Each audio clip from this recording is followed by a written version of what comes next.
பக்தி ஒளி நேர்களுக்கு வணக்கம். இப்ப எல்லா பொருளுக்கும் துவக்கம் நம்ம ஆதி கடவுளான விநாயகர் தான். ஓம்ங்கிற இதுக்கு முதன்மையானவர் அவர் தான். ஓம்ங்கிற மந்திரத்துக்கு அர்த்தம் சொல்லி அந்த இதை உயிர்ப்பித்தவர் நம்ம முருகபெருமானா இருக்கோம். ஓம்ங்கிற வடிவத்துக்குரியவரும் நம்ம பிள்ளையார் தான் அப்படிங்கறதுதான் முக்கியம். அதனால முதல் துவக்கம் எந்த எழுத்து எழுதினாலும் ஓம் என்ற எழுத்தை தான் நம்ம எழுதுவோம். இந்த பிள்ளையார் பாத்தீங்கன்னா நம்மளுடைய தடைகளை நீக்கக்கூடியவர். பிள்ளையார் அருகம்புல் நம்மளுடைய நம்மளுடைய ரத்தத்தை எல்லாத்தையும் சுத்திகரிக்க தன்மை. அதாவது நம்ம கோபம் அதிகமாக இருந்ததுன்னு வச்சுக்கோங்களேன், பிள்ளையார் வழிபாடு பண்ணீங்கன்னா ரொம்ப சிறப்பான நற்பலன்கள் கொடுக்கும். ஏன்னா பிள்ளையார் யாரை அடக்குனாருன்னா ரொம்ப மிகப்பெரிய கோபக்காரர் நம்ம முருகப்பெருமான் அவ்வளவு பெரிய கோவக்காரர், கோவைப்பாருன்னு தெரிஞ்சுமே அவர்கிட்ட போய் வம்பு பண்ணி மாம்பழத்தை பெற்றுக்கொண்டார் அலைவியா, ஞான பழமான மாம்பழத்தை. அந்த மாதிரி அவ்வளவு ஒரு யார் கோவத்தையும் சத்திர செய்ய மாட்டார். அதே பிள்ளையார் முருகப்பெருமானுடைய காதலுக்கும் உதவி புரிந்தாருங்கிறது மிக முக்கியமானதாக இருக்கும். முருகப்பெருமான் ரத்தத்துக்கு சம்பந்தமானவர். அந்த ரத்தத்தையே சமாதானம் படுத்தக்கூடிய மிகப்பெரிய சக்தி பிள்ளையாருக்கு உண்டு அப்படிங்கிறது மிக முக்கியமானது. அதனாலதான் அருகம்புல்லை குடிக்கும் போது நம்ம உடலில் உள்ள ரத்தத்தில் உள்ள அணுக்களை ஃபுல்லா சுத்திகரிப்பு செய்யறது. கொழுப்பினுடைய இதெல்லாம் நம்மளுக்கு ஃபைபர் அதெல்லாம் இது பண்ணி நம்மளுக்கு எடுத்து கொடுக்கறது எல்லாமே நம்மளுக்கு அருகம்புல். இந்த அருகம்புல் பிள்ளையாருக்கும் அவ்வளவு. அதனாலதான் பாத்தீங்கன்னா அருகம்புல் ரொம்ப ஹீட்டா இருக்கிற புல். ஆனா நீர்நிலைகளுக்கு நிறைந்த இடத்துல தான் அதிகமாக விளையும்.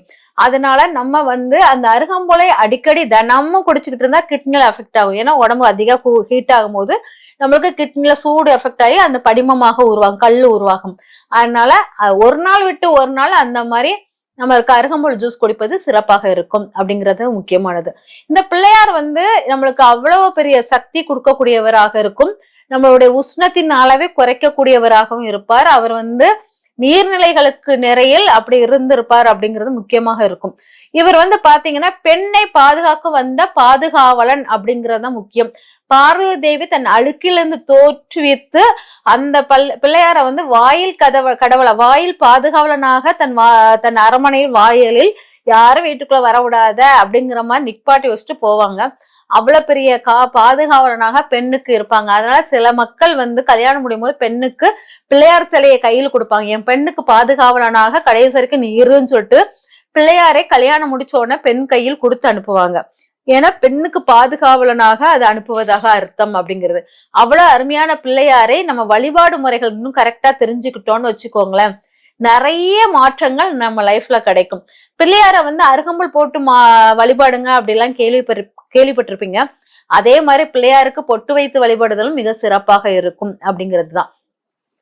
பிள்ளையாருக்கு பொட்டு வைத்து வழிபடுதல் என்னன்னா, ஞானக்காரகன் பிள்ளையார். நம்மளுடைய குழந்தைங்க பள்ளி படிப்புக்கு அறிவுத்திறன் சில பேர் குழந்தைங்க இப்ப எக்ஸாம் வருது, இந்த எக்ஸாம்ல நான் குழந்தைங்க நல்லா மதிப்பெண் வாங்கணும், நல்லா படிக்கணும். ஞானக்காரகன் சில விஷயங்கள் படிக்காத விஷயங்கள் வேற சிலபஸ்ல இருந்து வந்தா கூட இவங்க புத்திசாலித்தனத்தை பயன்படுத்தி அதை எழுத கத்துக்கணும். இந்த மாதிரி விஷயங்களுக்கு மிக உறுதுணையாக இருப்பது நம்ம பிள்ளையார் தான். அதனால இந்த பிள்ளையாருக்கு இந்த சிறு குழந்தைங்களுக்கு பொட்டு வைத்து நீ பிள்ளையார வழிபட்டுக்கிட்டே இரு, உனக்கு நல்ல அறிவு ஞானத்தை கொடுப்பார் அப்படிங்கிற மாதிரி எடுப்போம். அதனால இந்த பிள்ளையாருக்கு பொட்டு வைத்து வழிபடுதல் அப்படிங்கிறது முக்கியமாக இருக்கும். அதனால இந்த பிள்ளையார் பொட்டு வைத்துனா முதல்ல கிராம்பு, அதாவது கிராம்பு புனுகு இந்த ரெண்டையும் கலந்து ஒரு பசை மாதிரி உருவாக்கி இருப்போம். அந்த பசையை உருவாக்கி அந்த பசையை பிள்ளையார் தும்பிக்கையிலிருந்து 28 நாட்களுக்கு எடுக்கலாம். 27 நாட்கள் 28 நாட்கள் அப்படிங்கிற மாதிரி எடுத்துக்கோங்க. இல்லாட்டா 48 நாட்கள் எடுத்துக்கோங்க. நம்ம 48 நாட்கள் எடுப்பது ரொம்ப விசேஷமாக இருக்கும். இந்த 48 நாட்கள் 48 பொருட்கள் அப்படி வரிசையா வச்சுக்கிட்டே இருக்கணும். அதாவது முதல்ல என்னன்னா அந்த கிராம்பும் புணுகும் ரெண்டையும் கலந்துக்கோங்க. கிராம்பு பொடி பண்ணி அதை புணுகோட சேர்த்து கலந்துக்கோங்க. அந்த பசையை நம்ம பிள்ளையாரின் தும்பிக்கையிலிருந்து எடுக்கணும். இது பிள்ளைகளின் அறிவுத்திறன் வளர்வதற்கு, கல்வி ஞானம் பெறுவதற்காக இந்த பொட்டு வைக்கணும். இது என்னன்னா கிராம்பும் அந்த புணுகையும் சேர்ந்து கலந்து முதல்ல அந்த பசையை வச்சுட்டு அதுக்கப்புறம் குங்குமம் வைக்கிறோம். தினமும் ஒவ்வொரு நாள் அந்த மாதிரி குங்குமத்தையும் அந்த பசை வைத்து அந்த குங்குமத்தை வச்சுக்கிட்டு 28 நாட்களா இல்லாட்டா 48 நாட்களாங்கிறது உங்களுடைய கணக்கு. 48 நாட்கள் வைப்பது மிக சிறப்பாக இருக்கும். பெண்களாக இருந்தால் 27 நாட்கள் பயன்படுத்திக்கோங்க. ஆண்களாக இருந்தால் 48 நாட்கள் பயன்படுத்திக்கோங்க. இப்படி ஒவ்வொன்றாக வரிசையாக அது நெற்றி பொட்டில் வந்து விடுகிற மாதிரி வச்சிருங்க. வச்சுக்கிட்டே வரும்போது நீங்க எந்த கோரிக்கையை முதல் துவக்கத்தில் வைக்கிறீங்களோ அதே கோரிக்கையை தான் நம்ம வந்து எண்ட்லயும் இருக்கணும். அந்த கோரிக்கை ஒண்ணுதான் நீங்க ஸ்ட்ராங்கா போக்கஸ் பண்ணி வைக்கணும். ஒவ்வொரு நாளைக்கு ஒவ்வொரு கோரிக்கையை வந்து அந்த பொட்டு வைக்கும்போது சங்கல்பம் மிக முக்கியமானது. ஒவ்வொரு நாளைக்கும் ஒவ்வொரு கோரிக்கையை வைத்து சங்கல்பம் பண்ணுவது மிக தவறாக இருக்கும். அதனால நீங்க முதல் சங்கல்பம் எதுல தொடங்குறீங்களோ அதுதான் கடைசி சங்கல்பமாக இருக்கணும். ஒவ்வொரு பொட்டு வைக்கும் போது அந்த விநாயகருக்கு அருகம்புல் மாலை போட்டுக்கிட்டே வந்தீங்கன்னா இன்னும் விசேஷமாக இருக்கும். இந்த மாதிரி வச்சுக்கிட்டே வாங்க உங்களுடைய கோரிக்கையை. ஒவ்வொருத்தரையும் வைக்கும் போது அதுக்கு நீராகாரம் வைங்க. நெய்வேத்தியம் ஏதாச்சும் ஒரு கல்கண்டை வைக்கலாம், முந்திரி பருப்பு வைக்கலாம், இல்லாட்டா வெத்தலைப்பாக்கு பழங்கள் வச்சுக்கிட்டே இருக்கலாம். இந்த மாதிரி உங்களுக்கு நெய்வேத்தியங்கள் உங்களால என்ன முடியுதோ வைங்க. முதல் துவக்கத்தில் ஏதாவது பூரண குளக்கட்டையோ இல்லாட்டி ஏதாவது குளக்கட்டை பிடி குளக்கட்டையாச்சும் வச்சு சாமி கும்பிடுங்க. கடைசி நாள் முடியும் போது சக்கரை பொங்கல் நைவேத்தியம் வைத்து அந்த பொட்டு முடியும் போது நிவர்த்தி பண்ணுவது. அதாவது அந்த மன சாந்தப்படுத்தி அவங்களுக்கு சக்கரை பொங்கல் வைத்து தீபாரணை காட்டி வழிபாடு கொண்டக்கடலை அந்த மாதிரி அவிச்சு வச்சு வழிபாடு பண்ணீங்கன்னா சிறப்பாக இருக்கும். இந்த கடைசி நாள் முடியும் போது இந்த முதல் துவக்கம் 2ஆம் துவக்கம் மட்டும்தான் பிரசாதத்துக்கு மிக முக்கியமாக இருக்கும். மற்ற நாட்களில் உங்களால இயன்றது கல்கண்டோ முந்திரி பாதாம் வைக்கிறது, இந்த மாதிரி இல்லாட்டா சும்மா நனையப்பட்ட கொண்டக்கடலை எடுத்து வைக்கிறது, இந்த மாதிரி ஏதாச்சும் உங்களால இயன்றதை வைத்துக்கிட்டே இருந்தீங்கனாலும் போதும் அப்படிங்கறத எடுத்துக்கலாம். இப்ப வந்து இந்த பிள்ளையாருக்கு இந்த பொட்டுகள் வரிசைப்படுத்தி வைத்து உங்களுடைய பிள்ளைகள் வந்து பள்ளி படிப்பில் கவனமாக இருக்கிறோம்.